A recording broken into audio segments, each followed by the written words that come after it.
Occam's razor, Dyatlov's pass.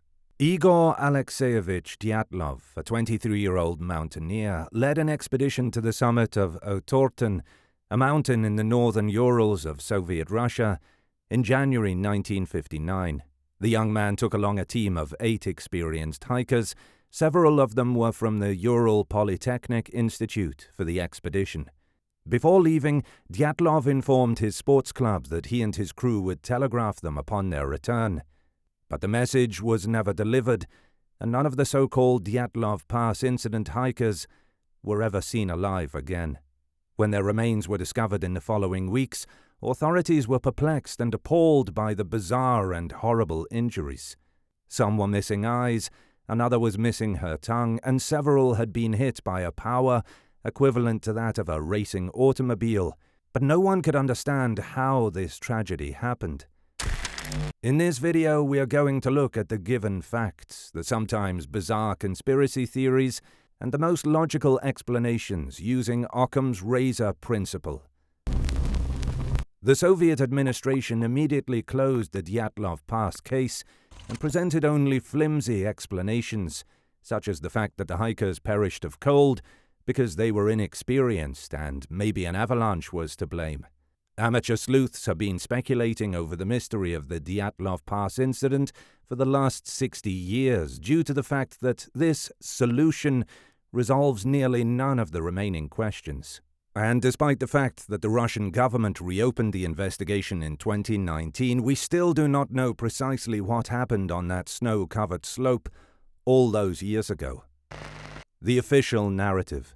When looking at any official narrative from Russian authorities during the Cold War era, we need to understand that a large amount of propaganda and partisan views are woven into any explanation of any event that would be seen to put the totalitarian state in a bad light. This, unfortunately, continues till today. Investigators were able to piece together that on February 1st, the team started traversing the then unnamed pass, leading to Otorten based on the data collected from cameras and diaries found at the hikers' accident site. As they advanced through the difficult environment toward the foot of the mountain, snowstorms smashed through the narrow route. The squad lost its sense of direction due to diminishing visibility, and instead of going towards Otorten, they erroneously veered west and ended up on the slope of a neighboring mountain. This peak is called Kalat Sirkal, which means dead mountain in the native Mansi language of the area. To prevent losing the altitude they had gained, or maybe because the team wanted to practice camping on a mountain slope before their climb of Otorten, Dyatlov ordered the erection of a camp there. On this isolated slope, all 9 hikers involved in the Dyatlov Pass incident would perish. When the 20th of February came around with no telegram from the hikers, a search team was organized. The volunteer rescue team that traversed Dyatlov Pass discovered the campsite, but no hikers, so military and police investigations were sent to ascertain what happened to the missing party. When the investigators reached the mountain, they were not optimistic. Even though the company consisted of seasoned hikers, the route they selected was very tough, and accidents on these treacherous mountain routes were a serious possibility. Due to the length of time the hikers had been missing, investigators expected a clear-cut case of a catastrophic tragedy on dangerous terrain. They were correct. However, the condition in which the victims were discovered created more doubts. When detectives arrived at the campground, the first thing they saw was that the tent had been ripped open and virtually demolished from the inside. The majority of the team's belongings, including pairs of shoes, were left in camp.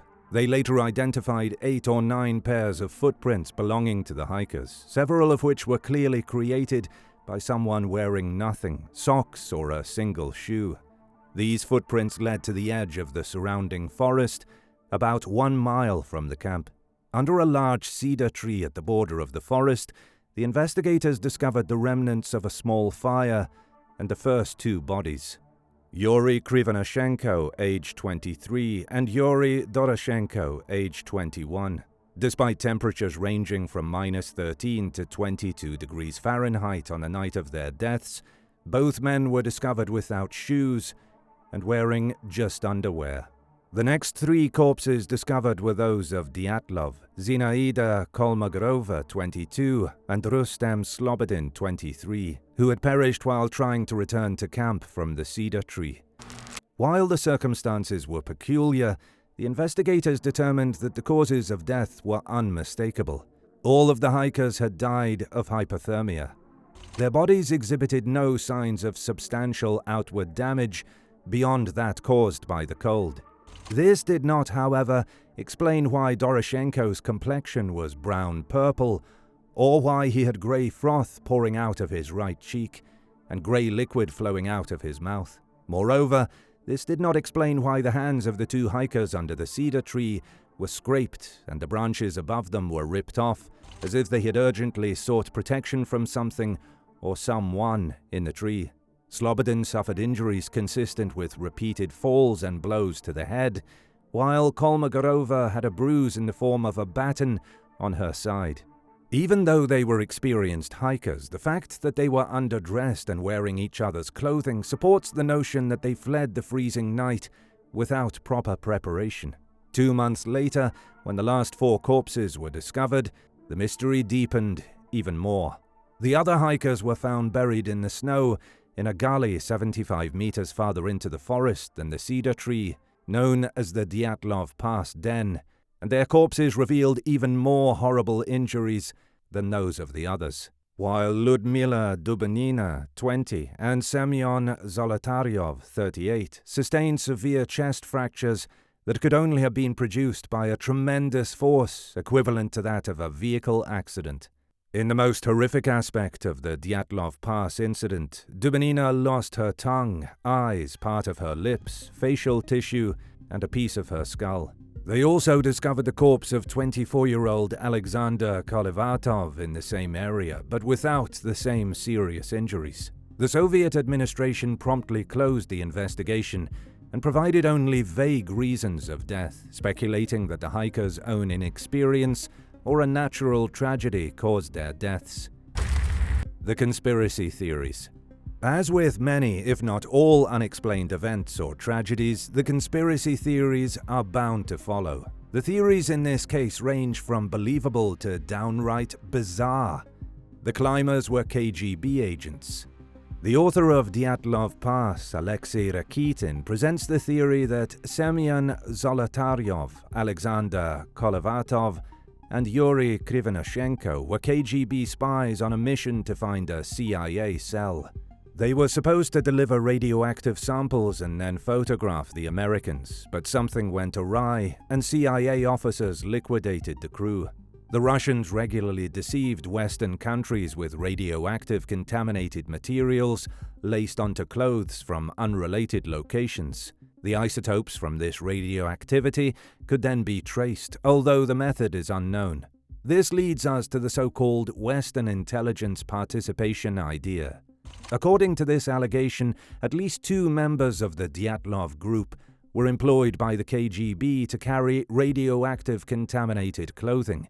The journey's true objective was likely unknown to the rest of the company. Rakitin's explanation for the most intriguing problems, radioactive clothing and the use of radiation detectors, grey foam on Doroshenko's face, the disappearance of shoes and upper garments, and the removal of at least 1 camera, is generally accepted and fairly rational. UFOs were responsible. Some conspiracy theorists assert that the UFO frightened the group away. Despite seeming implausible, this claim may have some validity. Approximately at the same time of the incident, the Soviet military launched several missiles from the Baikonur facility. Although the military stated the missiles crashed in the northern Ural Mountains, numerous geologists saw several blazing and pulsing orbits traveling in the direction of Kalat-Sirkil on the evening of February 1st, 70 kilometers from the mountains. Lev Ivanov was in charge of the Dyatlov Pass probe. During an interview with a local journalist in the early 1990s, he said that during his inquiry, he and E.P. Maslenikov observed that the pine trees in the forest had been burnt at the top. He further asserts that A.P. Kirilenko, a member of the Soviet Congress, and his advisor A.F. Ashtokin compelled Ivanov to remove any references to unidentified flying objects and other strange occurrences. This includes illustrations of flying spheres created by Mansi hunters, as well as other testimony. Skeptics may also assert that Ivanov gave this interview for financial gain. However, we must emphasize that Kirilenko grew infatuated with extraterrestrial spacecraft. Beginning in the early 1960s, he submitted many requests for access to the KGB archives. We do not know what was discovered in the records, but it seems inexplicable that a Soviet political figure had such an interest in this topic. Official Russian scientists did not research UFOs because they were considered a pseudo-scientific or religious phenomena. Obviously, the atheist Soviet Union disallowed any interest in the issue, particularly among the highest legislative body. Other theories include tongue-eating yetis, Amanita muscaria mushrooms, local tribes, secret military tests, and many more. What most likely happened using Occam's razor principle? Occam's razor is a philosophical principle. Suppose there are two alternative explanations for an occurrence. Typically, the correct explanation involves the fewest assumptions. To put it another way, the more assumptions an explanation requires, the less plausible it is. The razor of Occam is particularly applicable to the philosophy of science, yet it also arises in daily life. Since the Dyatlov Pass episode happened more than 60 years ago, it has escaped explanation.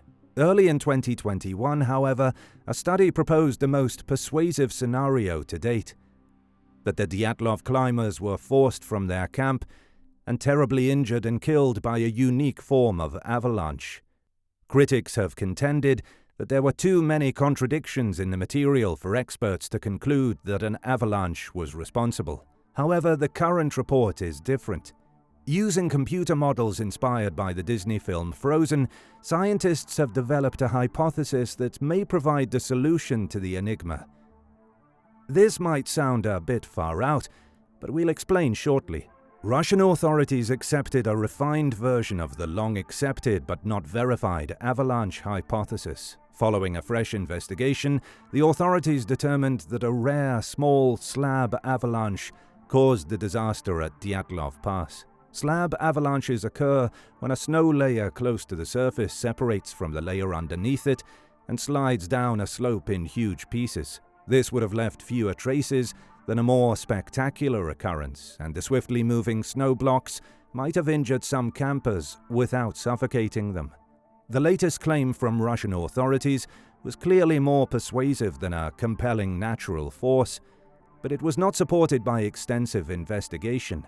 In order to persuade critics of the slab avalanche hypothesis, scientists needed to reproduce the events on the night of September 1st, 1959.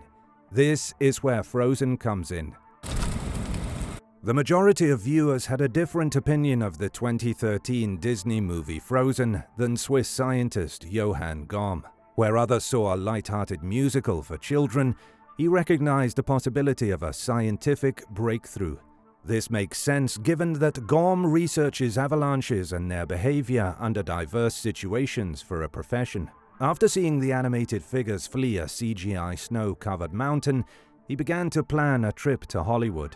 Gomm talked with the snow effects expert for Frozen and received permission to utilize the computer code used to generate snow in the film. He collaborated with Swiss Federal Institute of Technology colleague Alexander Puzhrin to apply a modified version of the algorithm to the Dyatlov Pass event. January 2021 saw the publication of their results in the journal Communications, Earth and Environment. Using data from cadaver crash testing done by General Motors in the 1970s, the researchers illustrated how a slab avalanche may result in the catastrophic injuries. Their computer simulation revealed that a block of ice smaller than an SUV would have been able to crush the campers' bones as they slept on their backs at Dyatlov. The fractures would not necessarily have resulted in instantaneous death, which would explain how the wounded made it so far away from the camp before dying to their injuries. most likely with the aid of their tent mates. The research also analyzes how katabatic winds may have produced the slab avalanche hours after the expedition set up camp. The night the group left their camp, there was no snowfall reported in the region. Therefore, something else must have applied pressure to the hill for an avalanche to occur. Katabatic winds are swift, downward-moving gusts driven by gravity. Such winds might conceivably move sufficient snow to produce what seems to be an avalanche. This would have been possible despite the site's very gentle slope. Despite the fact that 30 degrees is regarded as the avalanche threshold, snowslides have been documented to occur at smaller angles. There is evidence that avalanches may occur at angles close to 15 degrees, given the correct circumstances. Simulations by Gorm and Puzrin may resolve the angle, delay, and severe damage to the climbers often highlighted by avalanche theory detractors. But other riddles surrounding the Dyatlov Pass tragedy are more difficult to simulate using a computer model. Many unanswered questions surround the tragedy. Why did the corpses seem discolored? Why did certain individuals lack eyes and tongues? Where did the radioactivity found on their clothing originate? We have a probable explanation for how the Dyatlov party died, but their last minutes of life remain a mystery. This new research does not look to address the issue of what happened in those hours or days between the avalanche and the victims' terrible deaths. According to the authors, we believe that this will always remain an intrinsic part of the Dyatlov Pass mystery.